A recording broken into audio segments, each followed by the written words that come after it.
Now to Republican presidential candidate Chris Christie speaking earlier at the Council on Foreign Relations, focusing in particular on how he would handle our foreign affairs and our national security. From Washington, One America's Neil W. McCabe reports. New Jersey Governor Chris Christie has struggled for traction since the June launch of his presidential candidacy.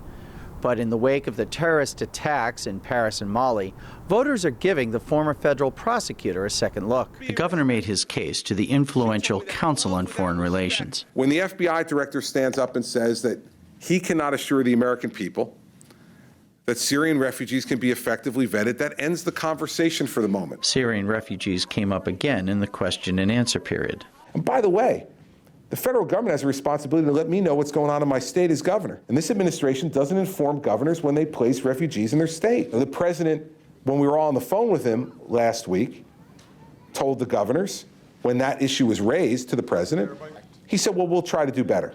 That's wonderfully assuring. Christie said his concerns were rooted in his experience on his first day as U.S. Attorney for Northern New Jersey, September 11th, 2001. I fear that this administration and many parts of this country have forgotten.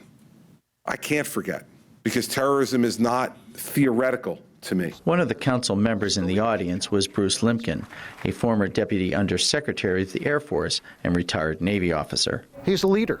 That's a good thing. So while I have not committed myself to any one candidate, and I was a Bush appointee, I'm very impressed with Governor Christie. Governor Christie still has a way to go, but his address to the Council on Foreign Relations demonstrated he sees an opportunity to make his case as a national security leader, not typically a theme associated with a governor.